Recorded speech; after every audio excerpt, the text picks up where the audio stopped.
नमस्कार, बहुत बहुत स्वागत है आप सभी लोगों का रैपिड रिवीजन सीरीज फिल्म्स 2024 में। और इस सीरीज में अभी जो हम लोग कवर कर रहे हैं वो है महत्वपूर्ण पुरस्कारों के बारे में जो 2023 में दिए गए हैं। इसका पार्ट 2 है। और आप सभी लोगों को पता ही है कि ये जो सीरीज चला रहे हैं हम लोग यूपीएससी फिल्म्स 2024 के लिए बहुत ही इंपॉर्टेंट है। इस सीरीज के क्रम में हम लोगों ने गवर्नमेंट की स्कीम्स के बारे में पढ़ी, जो 2023 की महत्वपूर्ण स्कीम्स थी, योजनाएं थी, जिससे सवाल बन सकता है यूपीएससी 2024 में। उसके बाद कुछ इंपॉर्टेंट विधेयकों के बारे में हम लोगों ने पढ़ा। उसके बाद हम लोगों ने इंपॉर्टेंट विधेयक के बाद कुछ जो सुप्रीम कोर्ट के महत्वपूर्ण निर्णय आए उसके बारे में देखा। महत्वपूर्ण अधिनियम के बारे में हम लोगों ने पढ़ा। जो महत्वपूर्ण सूचकांक और रिपोर्ट्स हैं उनके बारे में हम लोगों ने पढ़ा। इन सब के बारे में डिटेल आपको हमारे प्लेलिस्ट में मिल जाएगा, आप वहां से जाकर के आसानी से देख सकते हैं सारी बातों को। और महत्वपूर्ण पुरस्कार की ये सीरीज चल रही है, दूसरा पार्ट है, ठीक है। तो इस पे अगर हम लोग बात करें तो अगर हम देखें तो इस पे आज जो हम पहला देखेंगे वो है नोबेल प्राइज के बारे में बात करेंगे। 2023 में किन किन क्षेत्रों में, आप सभी लोगों को पता है कि नोबेल प्राइज किन किन क्षेत्रों में दिया जाता है। बहुत डिटेल हमको जानना नहीं है, हमको 2024 के फिल्म्स के पॉइंट ऑफ व्यू से जानना है, तो हम इसमें बस की पॉइंट्स को देखेंगे जो आपके एग्जाम के पॉइंट ऑफ व्यू से इंपॉर्टेंट है। इस पे अगर हम बात करें तो नोबेल पुरस्कार जो होता है वो वैश्विक स्तर पे बौद्धिक उपलब्धियों के लिए दिया जाने वाला सबसे प्रतिष्ठित पुरस्कार है। और जो कि स्वीडिश आविष्कारक और उद्योगपति थे जिनका नाम था अल्फ्रेड नोबेल, उनके द्वारा दिया गया फंड है। अल्फ्रेड नोबेल के द्वारा उनका एक फंड है। इस फंड के द्वारा ही यह पुरस्कार प्रतिवर्ष दिया जाता है, ये ध्यान में रखिएगा। और इसमें प्रतिवर्ष आपको भौतिकी के क्षेत्र में, रसायन विज्ञान के क्षेत्र में, चिकित्सा के क्षेत्र में, साहित्य के क्षेत्र में, अर्थशास्त्र और शांति या मानवता के क्षेत्र में यह पुरस्कार दिया जाता है। लेकिन इसमें एक चीज जरूर ध्यान में रखेंगे कि ये जो अल्फ्रेड नोबेल के द्वारा ये जो फंड है, जिस फंड से ये नोबेल पुरस्कार दिया जाता है, उस फंड में ये अर्थशास्त्र का पुरस्कार शामिल नहीं है, इसको बाद में शामिल किया गया था। इस फंड के द्वारा केवल भौतिकी, रसायन, चिकित्सा, साहित्य और शांति को ही पुरस्कार दिया जाता है। अर्थशास्त्र के बारे में अभी हम समझेंगे। देखें, अगर हम भौतिकी में बात करें 2023 के लिए ये जो पुरस्कार के किसको दे दिया गया, तो 2023 में फिजिक्स के या भौतिकी के जो विजेता है इनको दिया गया है पियरे एगोस्टिनी जो ट्यूनिसिया के हैं, फेरेक क्रॉन्स हंगरी के हैं और एनी एल हुइलियर ये फ्रांस की हैं। इन तीन लोगों को संयुक्त रूप से फिजिक्स का नोबेल प्राइज या भौतिकी का नोबेल पुरस्कार दिया गया है। किस कार्य के लिए दिया गया है, तो भौतिकी के क्षेत्र में इन लोगों ने एटोसेकेंड पल्स के विकास को जन्म दिया है, जो कि वैज्ञानिकों को पदार्थ के भीतर इलेक्ट्रॉन की गतिशीलता का सीधे निरीक्षण और अध्ययन करने में मदद करती है कि इलेक्ट्रॉन्स की गति क्या है, ये पता चलेगा एटोसेकेंड पल्स के द्वारा। तो इसके विकास में इन तीनों वैज्ञानिकों ने योगदान दिया है। तो सामूहिक रूप से 2023 का भौतिकी पुरस्कार इन तीनों वैज्ञानिकों को दिया गया है। वहीं पे अगर हम केमिस्ट्री की बात करें, रसायन में नोबेल पुरस्कार की बात करें, तो रसायन में नोबेल पुरस्कार के जो विजेता हैं मोंगी जी बावेंडी ये फ्रांस के हैं, लुइस ई ब्रूस अमेरिका के हैं और एलेक्सी आई एकिमो ये रूस के हैं। इन तीन लोगों को रसायन विज्ञान का नोबेल प्राइज दिया गया है। और इनको किस कार्य के लिए, तो क्वांटम डॉट्स के अभूतपूर्व आविष्कार और संश्लेषण के लिए इन तीनों वैज्ञानिकों को 2023 का रसायन विज्ञान का नोबेल प्राइज दिया गया है। इसके बाद बात करें हम मेडिकल में, चिकित्सा के क्षेत्र में या फिजियोलॉजी में नोबेल पुरस्कार किसको दिया गया है, ये दो लोगों को दिया गया है। एक हंगरी के हैं कैटालिन कारिको और दूसरे अमेरिका के डीयू व्रिसमैन, इन दो लोगों को दिया गया। इन्होंने काम क्या किया है, इन्होंने एमआरएनए यानी मैसेंजर राइबो न्यूक्लिक एसिड के न्यूक्लियोसाइड बेस संशोधन पर इनके अभूतपूर्व कार्य के लिए, जो कि कोविड महामारी के दौरान कोविड-19 के विरुद्ध एमआरएनए वैक्सीन, इस वैक्सीन को बनाने में इनका अभूतपूर्व योगदान रहा है। इस योगदान की वजह से इन दोनों वैज्ञानिकों को चिकित्सा या फिजियोलॉजी में नोबेल प्राइज दिया गया। वहीं हम नोबेल पीस प्राइज की बात करें, शांति पुरस्कार की बात करें, तो ये इनकी विजेता है नरगिस मोहम्मदी, ईरान की है ये, इनको दिया गया है। ईरान में इन्होंने महिलाओं के उत्पीड़न के खिलाफ लड़ाई लड़ी है तथा सभी के मानवाधिकारों और स्वतंत्रता हेतु उनके संघर्ष के लिए रॉयल स्वीडिश एकेडमी के द्वारा, आपको पता दिया जाता है, प्रतिष्ठित नोबेल शांति पुरस्कार 2023 इनको दिया गया है नरगिस मोहम्मदी को। इन्होंने ईरान के महिलाओं के उत्पीड़न के खिलाफ, उनके मानवाधिकार के खिलाफ वहां पे इन्होंने लड़ाई लड़ी है। वहीं पर अगर हम साहित्य के नोबेल पुरस्कार की बात करें तो ये नॉर्वे के हैं जॉन फासे, ये है विजेता। इनको दिया गया है कि मानवीय भावनाओं को सरल शब्दों में व्यक्त करने वाले जो इनके नाटक होते हैं या गद्य होते हैं, वो मानवीय जो भावनाएं हैं, जो इमोशंस हैं ह्यूमन इमोशंस को सरल शब्दों में, मतलब अकथनीय बातों को वाणी प्रदान करना, मतलब जो बातें केवल कहीं नहीं जा सकती मुंह से, वो केवल मनुष्य के इमोशंस से अगर पकड़ लेना, उनके इनके गद्य और नाटकों के लिए दिया गया है। ये क्या है, इनकी जो भाषा है नॉर्वेजियन नाइनोस की भाषा है, इसी भाषा में इनके ये जो नाटक और गद्य हैं इसी भाषा में है। और खास तौर से नॉर्वेजियन भाषा के 2 आधिकारिक संस्करणों में आम बोलचाल में ये प्रयोग में भाषा लाया जाता है। तो खास तौर से इनके इस उल्लेख के लिए, इस योगदान के लिए इनको साहित्य में नोबेल प्राइज दिया गया, ये ध्यान में रखिएगा। अब आती है भाई अर्थशास्त्र के नोबेल प्राइज की। तो जो अर्थशास्त्र का नोबेल प्राइज है वो अमेरिका की क्लॉडिया गोल्डिन को दिया गया है। इनका कार्य क्या है कि श्रम बाजार में स्त्री और पुरुष के बीच भेदभाव संबंधी जो समझ है, उस समझ को बेहतर बनाने के लिए, जो मतलब हम लोग हैं, जो आम लोग हैं, मतलब लोगों को कहने करते हैं कि लोगों को स्त्री और पुरुष के बीच भेदभाव संबंधी चीजों को कैसे बेहतर बनाया जा सकता है श्रम बाजार में, इस चीज पे इनको अर्थशास्त्र के लिए क्लॉडिया गोल्डिन को अर्थशास्त्र का नोबेल पुरस्कार दिया गया। मैंने कहा था ना अर्थशास्त्र के बारे में थोड़ी सी खास बातें बाद में जानेंगे, तो ये है जैसे कुछ विशेष में आप देख सकते हैं कि अर्थशास्त्र के क्षेत्र में जो नोबेल पुरस्कार है इसकी स्थापना 1968 में स्वेरिक्स रिक्स बैंक, जो कि स्वीडन का एक केंद्रीय बैंक है, इसके द्वारा डायनामाइट के आविष्कारक और नोबेल पुरस्कार के संस्थापक अल्फ्रेड नोबेल की स्मृति में की गई थी। ठीक है ना, तो इसका जो पुरस्कार है स्वीडन का एक केंद्रीय बैंक है स्वेरिक्स रिक्स बैंक, तो इसके द्वारा दिया जाता है। आधिकारिक तौर पे अल्फ्रेड नोबेल की स्मृति में अर्थशास्त्र में स्वेरिक्स रिक्स पुरस्कार भी इसे कहा जाता है। ठीक है, और मूल रूप से आपको पता है कि जो नोबेल पुरस्कार है फिजिक्स, केमिस्ट्री, मेडिसिन, लिटरेचर और पीस यानी शांति, इन क्षेत्रों में दिया जाता है, जो कि नोबेल की इच्छा से स्थापित किए गए थे शुरू में। बाद में अर्थशास्त्र में भी नोबेल पुरस्कार इसे दिया गया, जो कि ओरिजिनल नाम है इसका अर्थशास्त्र में स्वेरिक्स रिक्स बैंक पुरस्कार, जो कि मूल रूप से दिए जाने वाले नोबेल पुरस्कारों में ये पुरस्कार शामिल नहीं है। तो इन बातों को आप ध्यान में रखिएगा, ये महत्वपूर्ण है आपके लिए।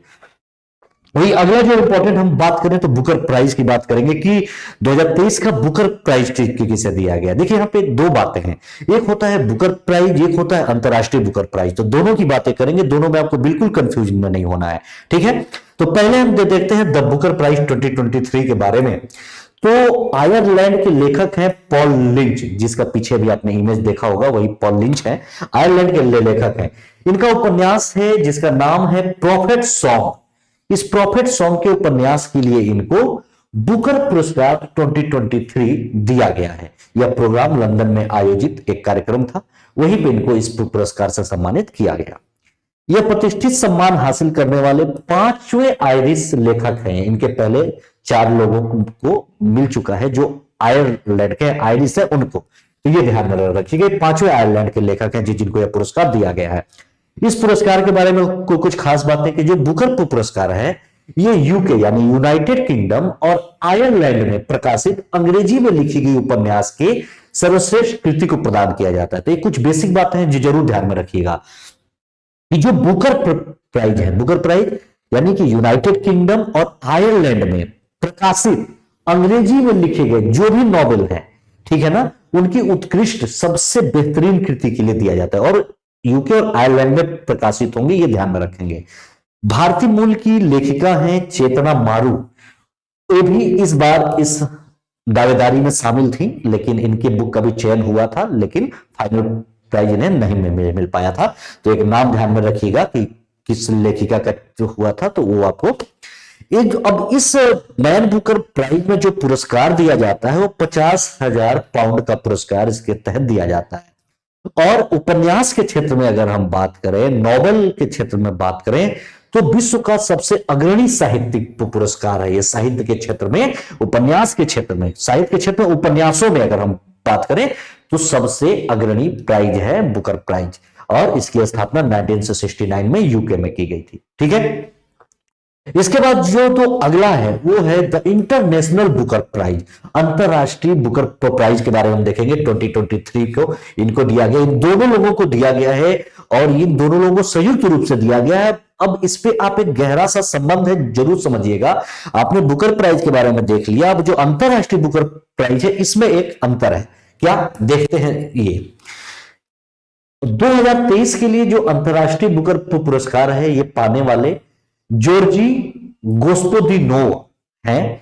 ये पहले बुल्गारियाई लेखक है, बुल्गारिया के हैं, पहले बुल्गारिया के ऐसे लेखक हैं जिनको 2023 के लिए अंतरराष्ट्रीय बुकर प्राइज दिया गया है। ठीक है, ये उन्हें पुरस्कार, उनकी एक रचना है जिसका नाम है टाइम शेल्टर, इसके लिए दिया गया है और जिसका अंग्रेजी अनुवाद एंजेला रोडेल ने किया है। ये ध्यान में रखिएगा, जो इमेज में मैंने बताया दो लोगों को, ये है एंजेला और इन्होंने ही ये जो पुस्तक है टाइम शेल्टर, इसका इंग्लिश में अनुवाद किया है और उन्होंने इसको अपने भाषा में लिखा था। ये है, ये ध्यान में रखिएगा। अंतरराष्ट्रीय मैन बुकर प्राइज का, अंतरराष्ट्रीय बुकर प्राइज का सबसे बड़ा ये है कि ये अनुवादक को भी मिलता है, जो ओरिजिन है लेखक है, उन्होंने अगर अपनी भाषा में लिखा है तो उन्हीं कृतियों को दिया जाता है जिसका अनुवाद अंग्रेजी में होता है, और जो जिन्होंने अंग्रेजी में अनुवाद किया है, जो जिनकी ओरिजिनल रचना है, दोनों को संयुक्त रूप से ये प्राइज दिया जाता है। ये ध्यान में रखिएगा, अभी आगे आएगा भी। 2022 में ये जरूरी है ये जानना 2022 वाला, क्योंकि 2022 में गीतांजलि श्री को उनके उपन्यास नाम है रेत समाधि, इंग्लिश में टॉप ऑफ सैंड के लिए इस पुरस्कार से सम्मानित किया गया था, इसलिए इंपॉर्टेंट है। ठीक है, अंतरराष्ट्रीय बुकर पुरस्कार से सम्मानित होने वाली किसी भी भारतीय भाषा में लिखे जाने वाली यह पहली पुस्तक थी रेत समाधि, और गीतांजलि जो इस सम्मान को पाने वाली हिंदी की प्रथम लेखिका है, इसलिए महत्वपूर्ण हो जाता है। रेत समाधि के बारे में लास्ट ईयर में मिला था इनको। अब देखिए, यह पुस्तक जो है मूल रूप से हिंदी में लिखी गई है, रेत समाधि, तो उसके लिए गीतांजलि को मिला। लेकिन साथ में ये जो पुस्तक है, मैंने बताया ना, जो अंग्रेजी में अनुवाद होता है उसके लिए दिया जाता है, तो इस पुस्तक का अंग्रेजी में अनुवाद यानी टॉम ऑफ सैंड के नाम से डेजी रॉकवेल ने किया था। तो यानी 2022 का जो ये अंतरराष्ट्रीय बुकर पुरस्कार है, ये गीतांजलि श्री और डेजी रॉकवेल को संयुक्त रूप से मिला, क्योंकि पुस्तक इनकी है और अनुवाद इन्होंने किया है। तो अंतरराष्ट्रीय बुकर प्राइज में ये होता है, और बुकर प्राइज आपने देखा क्या है। ठीक है, अब थोड़ा सा अंतरराष्ट्रीय बुकर पुरस्कार के बारे में आप जान लें। ये जो अंतरराष्ट्रीय बुकर पुरस्कार, इसको मैन बुकर या नोबेल पुरस्कार के बाद साहित्य के क्षेत्र में दिया जाने वाला विश्व का सबसे प्रतिष्ठित पुरस्कार है। इसको मैन बुकर प्राइज भी कहा जाता है, और ये साहित्य के क्षेत्र में दिया जाने वाला, और जो बुकर प्राइज है वो उपन्यास के क्षेत्र में, ये भी ध्यान में रखेंगे, सबसे प्रतिष्ठित। यह प्रतिवर्ष किसी ऐसे पुस्तक को दिया जाता है जिसका अंग्रेजी में अनुवाद किया गया हो, यह इसकी खासियत है, ये ध्यान में रखिएगा। ओरिजिन जो है, ओरिजिनल जो पुस्तक हो किसी भी लैंग्वेज में हो, लेकिन अंग्रेजी में। जो यूनाइटेड किंगडम या आयरलैंड में वो पुस्तक प्रकाशित भी हुई हो, ये भी खास बात है, ध्यान में रखिएगा। बुकर भी यही, जो यूनाइटेड किंगडम और आयरलैंड में प्रकाशित, ये सब बेसिक चीजें हैं। इस पुस्तक के लेखक और इसके अनुवादक दोनों लोगों को संयुक्त रूप से 50,000 पाउंड की राशि इसमें भी दी जाती है। इंपॉर्टेंट। इसकी शुरुआत 2005 में मैन बुकर इंटरनेशनल प्राइज के रूप में की गई थी। शुरुआत में जो पुरस्कार है 2 वर्ष पे दिया जाता था, और यह केवल उन्हीं को दिया जाता था कि जो लेखक है यूनाइटेड किंगडम का नागरिक होना चाहिए शुरू में, लेकिन बाद में 2015 में यह शर्त हटा ली गई और दुनिया भर के लेखकों के लिए खोल दिया गया। और जो इस्माइल कादरी हैं, यह पुरस्कार पाने वाले पहले विजेता थे। तो ये सब कुछ बेसिक से फैक्ट आपके लिए अंतरराष्ट्रीय बुकर पुरस्कार से संबंधित। अगला जो हम देखेंगे ये है रेमन मैग्सेसे अवार्ड 2023। बहुत इंपॉर्टेंट प्राइज है, इसके बारे में भी आपको पता होना चाहिए कि आप कैसे खास। तो अगर हम रेमन मैग्सेसे पुरस्कार 2023 की बात करें तो ये किसको मिला है? आसाम के हैं। ये कछार cancer hospital and research centre है आसाम में, वहां के निदेशक हैं, ठीक है, और सर्जिकल ऑन्कोलॉजिस्ट है। पद्मश्री से सम्मानित भी हो चुके हैं पहले। नाम है डॉक्टर आर रवि कन्नन, ठीक है, आर रवि कन्नन। इनको 2023 का प्रतिष्ठित रेमन मैग्सेसे पुरस्कार दिया गया है, यह ध्यान में रखिएगा। यह पुरस्कार उन्हें क्यों दिया गया है? जन केंद्रित तथा गरीबों के कल्याण से संबंधित। यानी इन्होंने क्या किया ऐसा कि देखभाल करने के लिए निःशुल्क उपचार किया, लोगों के कल्याण के लिए, गरीबों के लिए भोजन, आवास तथा रोजगार की सुविधा हेतु कार्यक्रमों के माध्यम से असम में कैंसर के उपचार में क्रांति लाने के क्षेत्र में इन्होंने काम किया। इसी लिए इनके इन्हीं उपलब्धि के लिए इनको डॉक्टर आर रविकन्नन को रमन मैग्सेसे पुरस्कार 2023 दिया गया है। अब ये पुरस्कार है क्या, इसके बारे में थोड़ा सा जानते हैं। तो इसकी स्थापना 1957 में की गई थी और एशिया के सर्वोच्च सम्मान या प्रमुख पुरस्कार के रूप में आप इसे कह सकते हैं। ये पूरे एशिया का सर्वोच्च सम्मान या प्रमुख पुरस्कार है। यह पुरस्कार उन व्यक्तियों को दिया जाता है जो अपनी पृष्ठभूमि की परवाह किए बिना एशिया के लोगों की सेवा में असाधारण भावना प्रदर्शित करते हैं, उन्हें दिया जाता है, इसलिए इन्हें मिला है। यह पुरस्कार जो है प्रतिवर्ष 31 अगस्त को दिया जाता है, जो कि फिलीपींस गणराज्य के तीसरे राष्ट्रपति जिनका नाम था रेबन मैग्सेसे, उन्हीं के जन्मदिन को यह चिन्हित करता है, जिन्होंने इस पुरस्कार की स्थापना में भूमिका निभाई थी। तो उन्हीं के नाम से इस पुरस्कार का नाम भी रखा गया है। पुरस्कार के जो विजेता है उनको क्या मिलता है, एक प्रमाण पत्र, रेमन मैग्सेसे की उभरी हुई छवि वाला एक पदक मिलता है और नगद पुरस्कार इसके तहत दिए जाते हैं।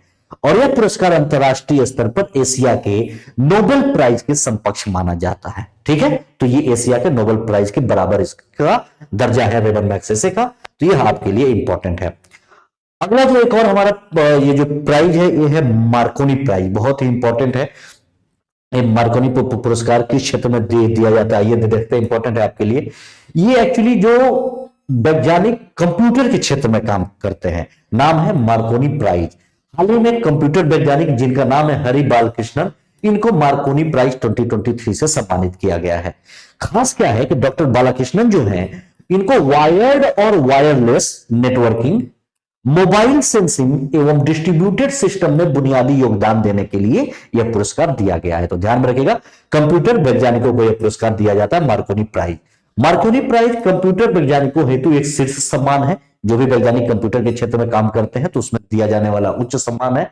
इसे अमेरिका स्थित मार्कोनी फाउंडेशन के द्वारा प्रदान किया जाता है। यह उन लोगों को दिया जाता है जिन्होंने उन्नत सूचना और संचार प्रौद्योगिकी के माध्यम से डिजिटल समावेशिता बढ़ाने में अपना महत्वपूर्ण योगदान दिया है। यह पुरस्कार विजेताओं को एक स्वतंत्र चयन समिति के द्वारा चुना जाता है और मार्कोनी सोसाइटी बोर्ड के द्वारा उनका नाम अनुमोदित किया जाता है, उन्हीं को यह पुरस्कार दिया जाता है। ठीक है, इंपॉर्टेंट।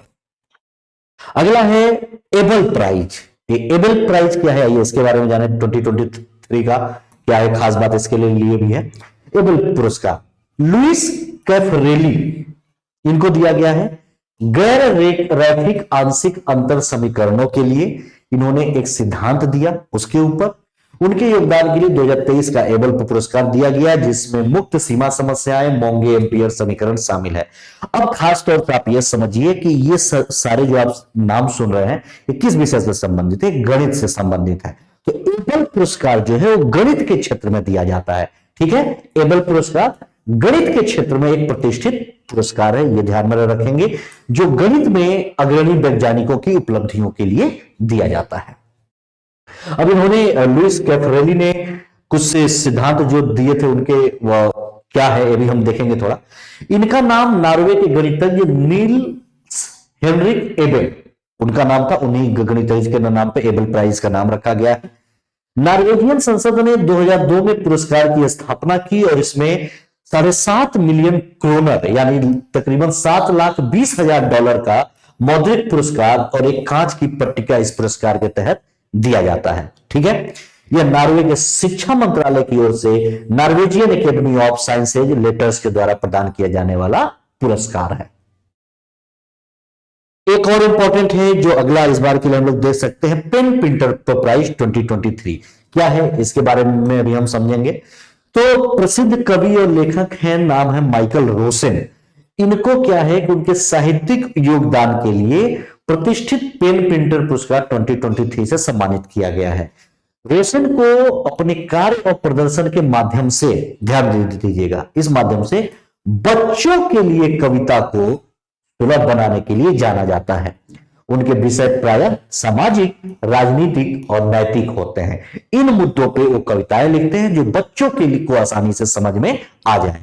इसीलिए माइकल रोशन को इस बार का पेन प्रिंटर पुरस्कार दिया गया है।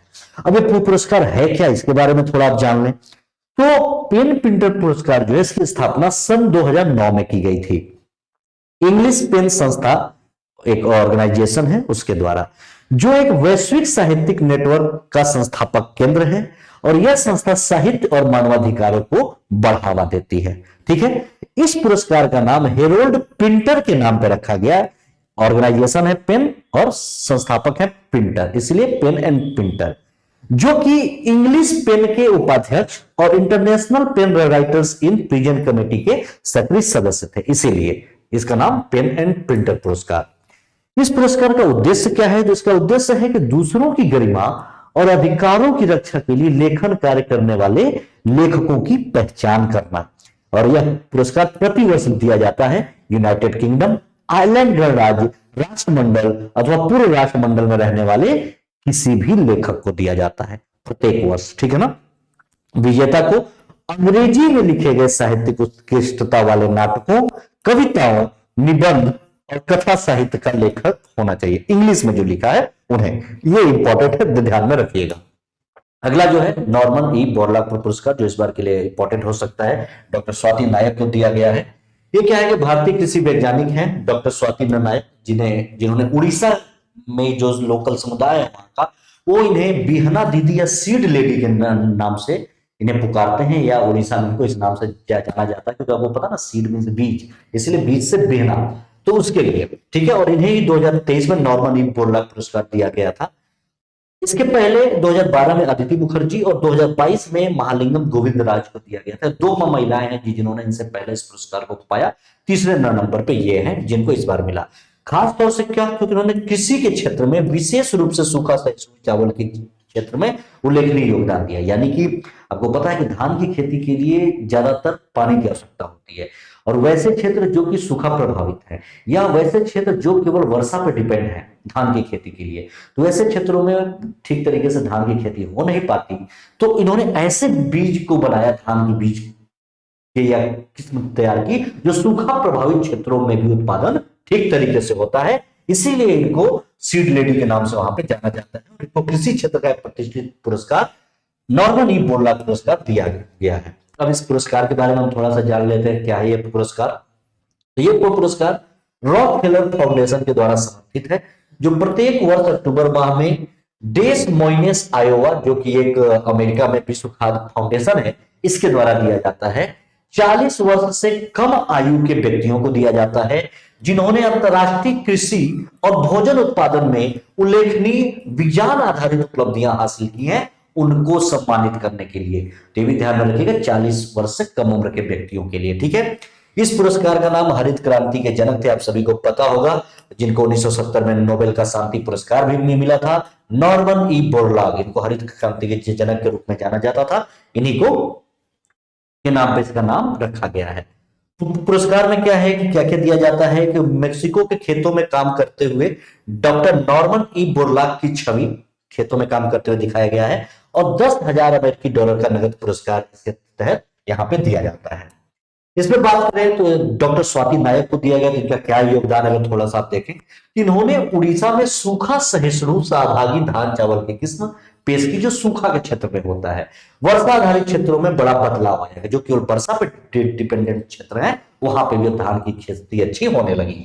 प्रत्येक किसान परिवार के आहार और फसल चक्र का अभिन्न अंग, तो इस वजह से इन्हें मिला। इनकी सतत रणनीति, साझेदारी, अद्वितीय पोजिशनिंग मॉडल के माध्यम से भारत, बांग्लादेश और नेपाल में चावल की कई जलवायु प्रत्याशित किस्मों को सफलतापूर्वक उगाया गया है, जो केवल बारिश पर डिपेंड है या सूखा प्रभावित है ऐसे जगहों पे। इन्होंने महिला किसानों के लिए भी काम किया। महिला के किसानों से समर्पित भारत सरकार की एक पहल है जिसका नाम है प्रथम पहल। इसके लिए एक व्यापक इन्होंने रूपरेखा भी तैयार की है, और इसके लिए जिस वजह से तकरीबन 40 लाख महिला किसानों को इसका लाभ भी हुआ है। तो ये भी इंपॉर्टेंट है आपके लिए, आप यहाँ पे ध्यान में रखिएगा। इसके बाद अगर हम अगला एक और बात करें अगले प्राइज की, तो ये है पोर्टर प्राइज 2023। इसके बारे में देखते हैं क्या है पोर्टर पुरस्कार 2023 का। यह पुरस्कार किसको मिला है? यह पुरस्कार मिला है केंद्रीय स्वास्थ्य और परिवार कल्याण मंत्रालय को दे दिया गया है पोर्टर पुरस्कार 2023। किस लिए दे दिया गया है कि कोविड-19 के प्रबंधन में सरकारी रणनीति, बेहतर तरीके से भारत की सरकारी रणनीति बनाई गई जो कोविड-19 के प्रबंधन में, उसके लिए दृष्टिकोण और विभिन्न हितधारकों की भागीदारी, विशेष रूप से मान्यता प्राप्त सामाजिक स्वास्थ्य कार्यकर्ता, आशा कार्यकर्ता है ना हमारे देश में, उनकी भागीदारी को इसमें शामिल करते हुए केंद्रीय स्वास्थ्य और परिवार कल्याण मंत्रालय को दिया गया कोविड-19 की चुनौतियों से निपटने के लिए। ठीक है, वैक्सीन के विकास तथा निर्माण में देश के योगदान की भी सराहना की गई और भारत द्वारा वैक्सीन की 2.5 अरब से अधिक खुराक वितरित हुई। खैर, पोर्टर पुरस्कार का नाम पुरस्कार विजेता अर्थशास्त्री माइकल ई पोर्टर के नाम पर रखा गया है। उन्होंने निगमों, अर्थव्यवस्थाओं, समाज द्वारा सामना की जाने वाली कई चुनौतीपूर्ण सामनाओं के समाधान हेतु आर्थिक सिद्धांत और रणनीतिक अवधारणा दिया था, इसीलिए इनके सम्मान में इसका नाम पोर्टर प्राइज रखा गया है। क्या है कि आपको पता है कि आशा कार्यकर्ताओं को शामिल किया गया है, उनको भी इसके तहत। तो क्या है कि आपको पता है कि राष्ट्रीय ग्रामीण स्वास्थ्य मिशन के एक भाग के रूप में 2005-6 में आशा कार्यक्रम भारत सरकार के द्वारा प्रारंभ किया गया था।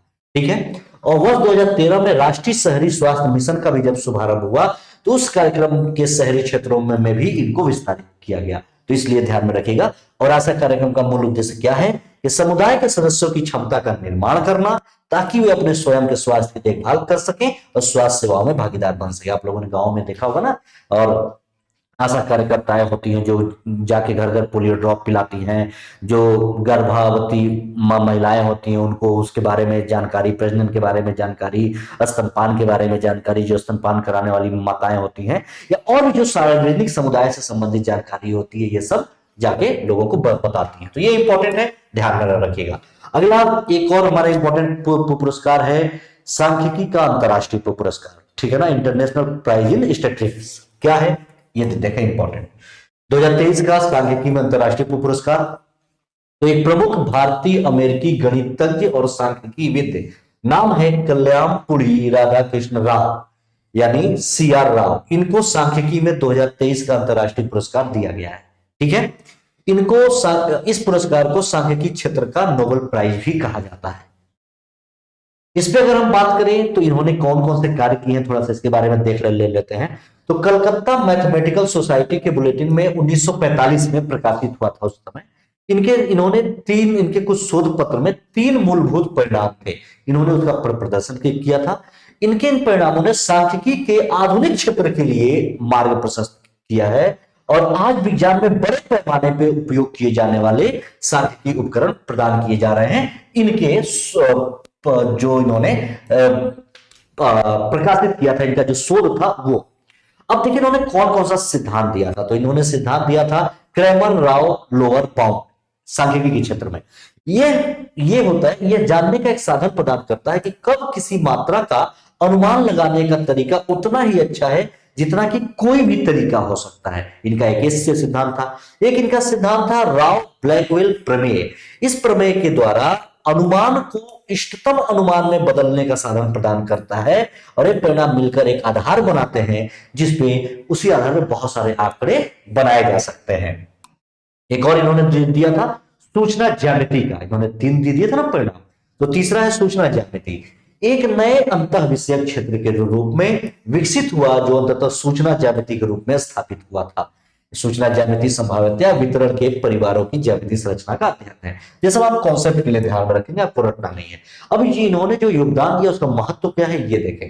तो जो सूचना ज्यामिति है, इन्होंने सूचना ज्यामिति पे जो भी कार्य किया उसके द्वारा आज लॉर्ड हैड्रॉन कोलाइडर में हिग्स बोसॉन मापन की समझ और अनुकूलन में सहायता की है आज के दौर में।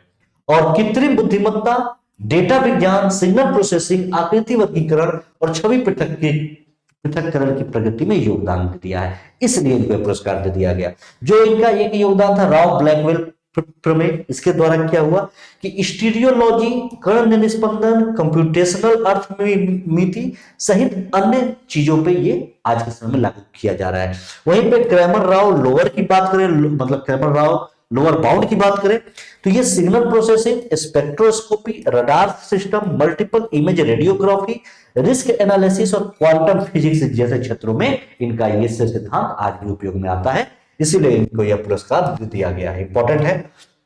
थोड़ा सा आप देख लें सांख्यिकी में अंतरराष्ट्रीय पुरस्कार के बारे में क्या है ये। तो यह प्रत्येक 2 वर्ष पे दिया जाता है, ठीक है। इसे आपका सांख्यिकी का नोबेल प्राइज भी कहते हैं।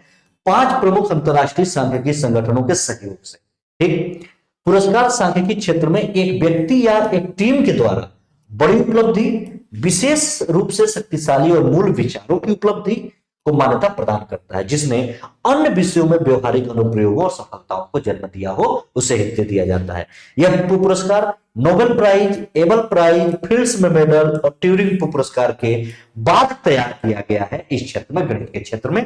तो ये ध्यान में रखिएगा, ये सभी के सब इंपॉर्टेंट है। तो रैपिड रिवीजन सीरीज में ये जो महत्वपूर्ण पुरस्कार का पार्ट 2 था, ये भी समाप्त होता है। कल फिर हम लोग कुछ और नए मुद्दों को लेकर के आएंगे।